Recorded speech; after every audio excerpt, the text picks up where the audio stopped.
Lil Rod doesn't shy away from publicly naming other celebrities he says assaulted him. I don't know that Cuba Gooding Jr. is going to escape from that one. Let's start with the allegations against Academy Award-winning actor Cuba Gooding Jr. Lil Rod alleges Diddy was, quote, grooming him to pass him off to his friends. This fear became reality when Mr. Combs introduced Mr. Jones to Cuba Gooding Jr. when they were on Mr. Combs' yacht. There's actually photos of their interaction together too, which are laid out in those court documents. In the first pic, you see Diddy and Cuba talking with Diddy's arms on Cuba's. In the next pic, Cuba has his arm around Lil. Yo, hold on. So we're gonna get right back to the video, but if you wanna know how to draw or paint like me, hit the like, hit the subscribe. If you wanna support your boy and buy some of my merch, you know I got information on that down in the description below. You can check out my store. I also got some new music coming out this Friday, so tap in, tune in, show some love. I appreciate you, and let's get right back to the video. Hey yo guys, what's happening? It's your boy Rain TJ back again with another reaction video, and today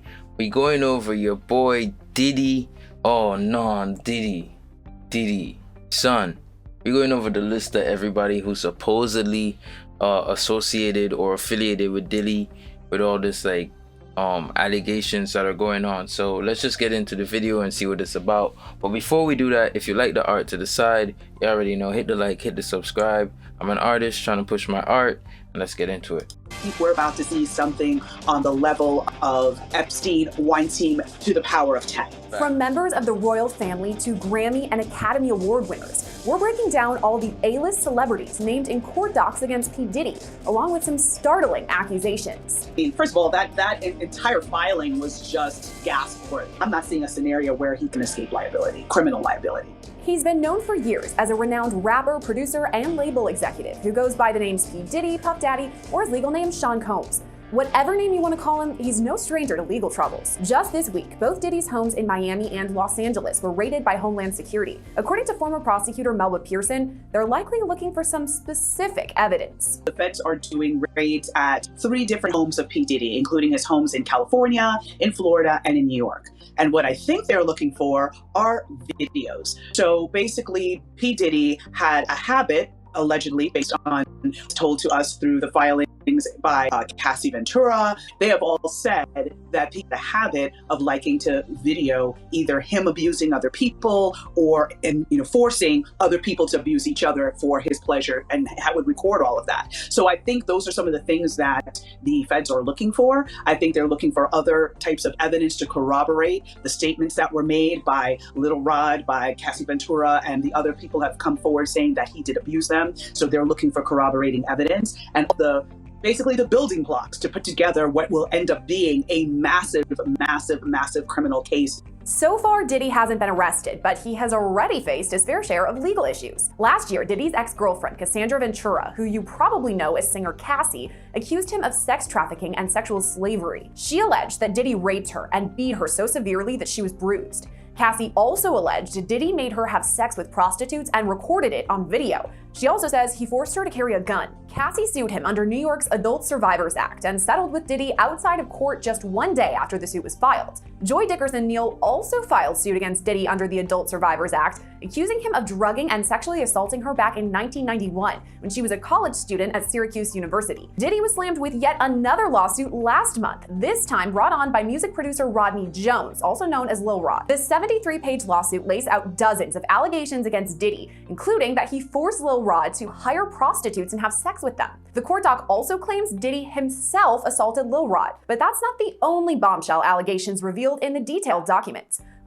I don't know, bro. I gotta pause it here, bro. Cause like somebody else broke down the whole Lil Rod situation, and I don't know, bro. From the pictures we saw, seems like he was enjoying himself, bro. Like nobody's forcing you to interact with these prostitutes that you're hiring for him. You know what I mean? It's not like he got a gun to your head telling you have to have sex with these women, and then you have to go home with them, and you have to drink alcohol with them, and then wake up with them, and then take selfies of yourself in the bed with them. That's weird. And it's weird, bro. That's weird. Like, that's weird. It looks like you were liking that. But then again, you never know. I wasn't there. Lil Rod doesn't shy away from publicly naming other celebrities he says assaulted him. I don't know that Cuba Gooding Jr. is going to escape from that one. Let's start with the allegations against Academy Award-winning actor Cuba Gooding Jr. Lil Rod alleges Diddy was, quote, grooming him to pass him off to his friends. This fear became reality when Mr. Combs introduced Mr. Jones to Cuba Gooding Jr. when they were on Mr. Combs' yacht. There's actually photos of their interaction together too, which are laid out in those court documents. In the first pic, you see Diddy and Cuba talking with Diddy's arms on Cuba's. In the next pic, Cuba has his arm around Lil Rod and is smirking. Court docs go on to state, quote, Cuba Gooding Jr. began touching, groping, and fondling Mr. Jones's legs, his inner thighs near his groin, the small of his back near his buttocks, and his shoulders. He rejected his advances, and Mr. Gooding Jr. did not stop until Mr. Jones forcibly pushed him away. In the last couple of years, there were allegations against him for sexual assault. What? So now we have those prior allegations, and now we see him tied to this case as allegedly trying to, assault a little lad, assault others. Back in 2019, Cuba was booked on misdemeanor charges of Nah.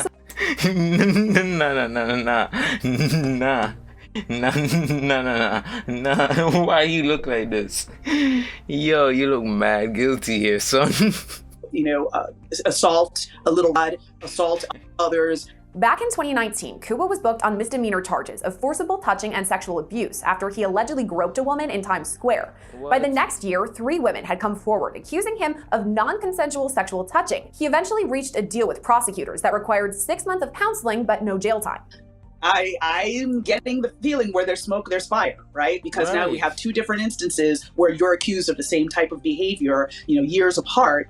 I think there's something there. And That's I don't know that crazy. Cuba Gooding Jr. is going to escape from that one because he already saw definitely people moving away from him within Hollywood circles and other circles once those first sexual assault allegations came out. So at this point, I don't think he's going to get away with it a second time. Is it possible that he could face charges based on these allegations that were brought forward by Lil Rod? It is possible as well.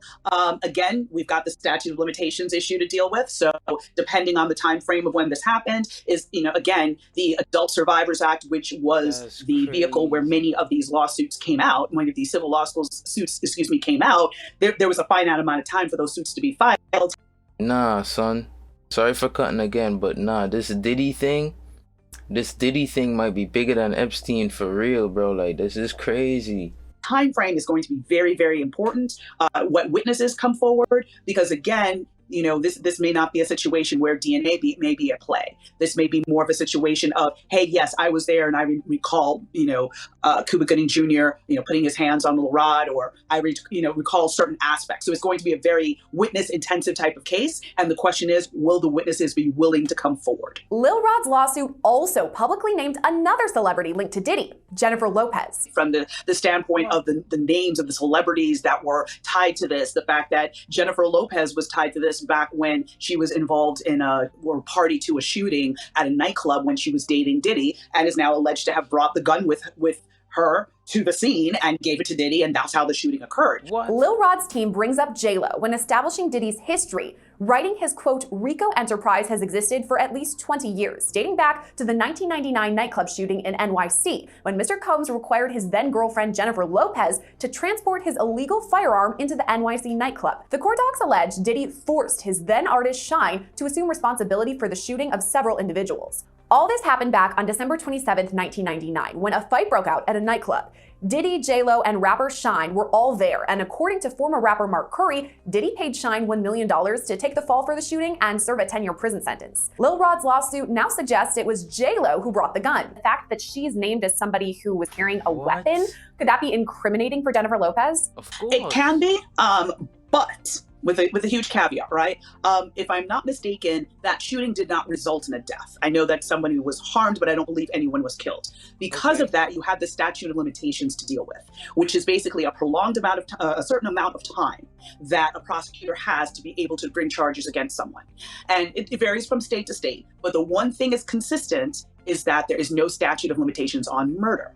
So if P. Diddy had actually killed this person, or the person died as a result of their injuries, now J-Lo could be brought into the mix as a co-defendant because of the fact that the person has passed away. But if the person is alive, and maybe they had serious injuries or whatever the case may be, statute of limitations would run, and it is highly likely at this juncture that statute of limitations have expired, therefore she does not have any criminal liability. But the reputational damage might be a different story, because now she's branding herself as something very different than who she was back then. Back then, she was very much Jenny from the block. She was, dating a variety of hip hop artists. She was very much in that world. Now she's married to Ben Affleck. She's trying to, portray herself in a different manner. So now her past is going to come back to haunt her, and we don't know what that's going to mean for her future in terms of movie deals, music deals, or anything like that. So I think for her, it might be more reputational damage than criminal liability. Pearson says it's possible Jennifer Lopez could file some sort of defamation suit, but it's not likely. She could, but at the end of the day, when it comes to defamation and those types of cases, truth is an absolute defense. So if he has some sort of receipts to basically prove that, hey, I was right there, I saw her the same way in the filings, you saw a number of different screenshots and pictures that he submitted to support the different points that he was making. If he has some pictures to substantiate that she was carrying the gun, it's going to be very hard for her to say in good conscience in a court of law that, this wasn't true, he's made this up, and now as a result, I've lost, money, I've lost opportunities and things like that. There's going to be too much evidence out there connecting her to this that is going to be very hard for a jury to come back and say, yeah, he's making all of this up.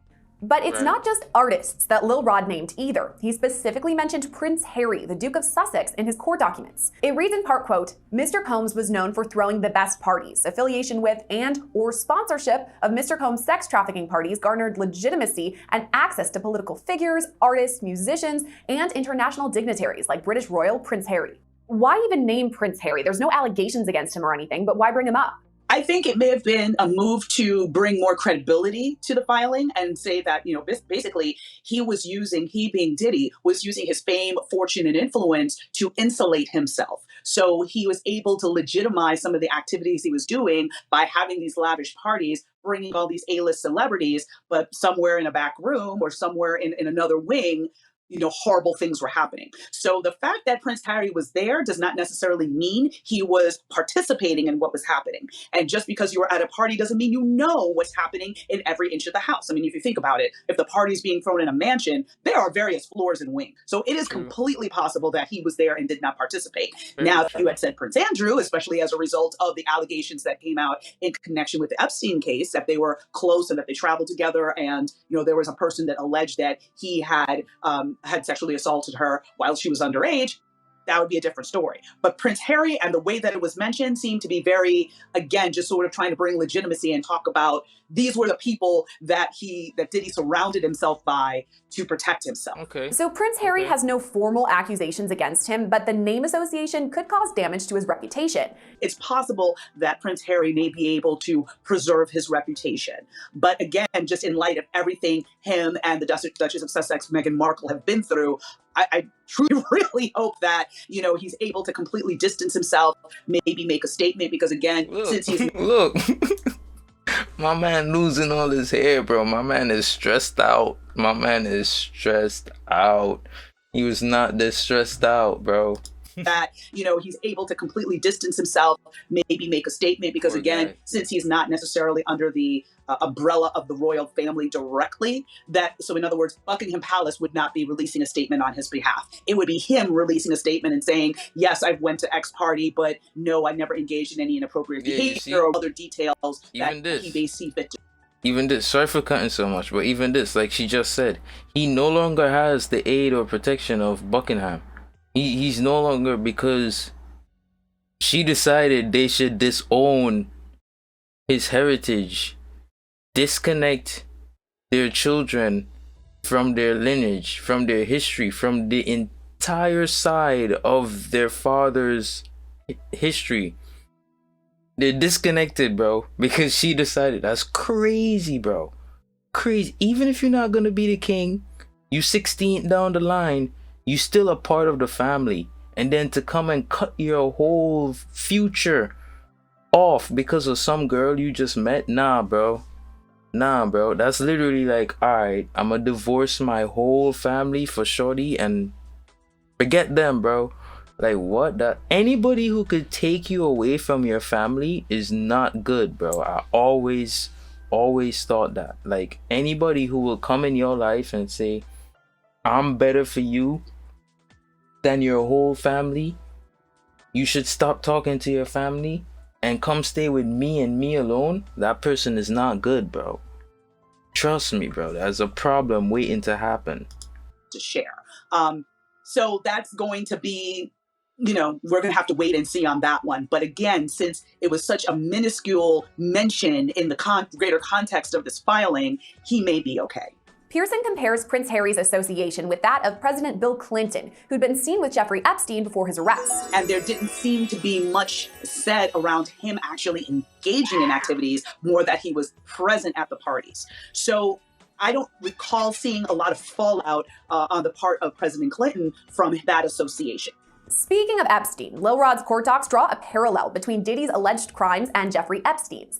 Epstein died by suicide back in 2019 when he faced numerous charges of sexual assault over the course of multiple years. His longtime companion, Ghislaine Maxwell, was charged and found guilty of sex trafficking in relation to her time with Epstein. She's currently serving out a lengthy prison sentence. Lil Rod compares Diddy's chief of staff, Christina Cahorum, to Ghislaine Maxwell, saying she ordered sex workers and prostitutes for Mr. Combs and ordered and distributed ecstasy, cocaine, GHB, ketamine, marijuana, and mushrooms to Mr. Combs and his celebrity guests who were present on his rented yacht and in his homes in LA, NYC, and Miami. None of these cases, when you have these high-profile people that have been using people over years, these cases happen without a handler.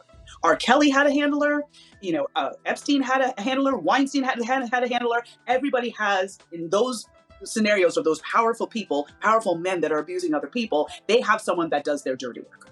And it's usually not only just one person, it's several people who may have different duties. So again, seeing this woman being his handler, being the person to get him drugs, being the person to procure sex workers for him, being the person to basically be on cleanup duty in case of, covering up or silencing people that might want to come forward, that's not unusual. And she is also going to bear the brunt of criminal liability, just like Ghislaine Maxwell did, and basically had to take the entire brunt of the criminal justice system alone because of the fact that, Epstein committed suicide and was not able to be held accountable. According to Pearson, Diddy and many of his associates will likely face federal charges, but it's not totally clear when. And what do you think a timetable would look like for all of that? I know that there's a lot of evidence to gather over many years, but is it possible that a federal indictment could be just around the corner? I would hesitate to say just around the corner, because with all of the experience I've had with his office approaches cases, they do not move until they have you fully, they have you dead to rights, basically. So they are going to take their time. They're going to collect all the evidence. They're going to speak to as many witnesses as they can. They're going to follow every single trail, every single lead that they can before they go to an indictment. There can be continuances. There can be other things that can delay the case. But once you file that charging document, the clock starts ticking. So that, when I was a prosecutor, I always advised my detectives, anybody that I was training, that you get all the evidence you can up front, and then you file charges. So when is it possible that we would actually see him being arrested or facing any of these indictments? Could it be months down the line? I feel that it would be months down the line. I would not be surprised if it was before the end of this year.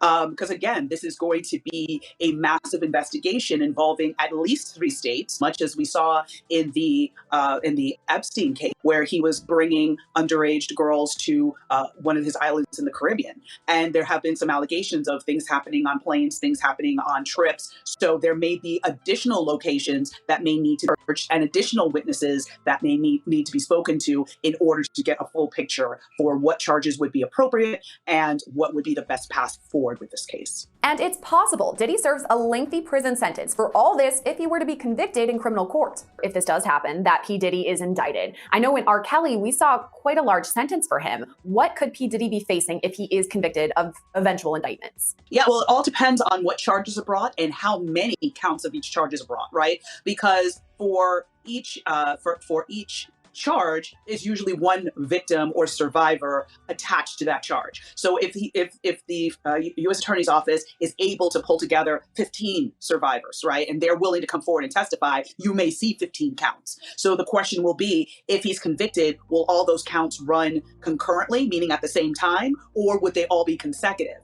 And if it's consecutive, he could be looking at life plus, right? If they're run concurrently, again, depending on the universe of what is charged, he's going to be looking at a prison sentence if convicted. All right, gang. All right, so that's what's going on with Diddy right now. I'm gonna wrap it up there. Comment down below what you think about it, you know what I mean? Thanks for watching today's video, and if you like the art to the side, hit the like, hit the subscribe, and I'm gonna see you on in the next one. All right, bye everybody, have a great day.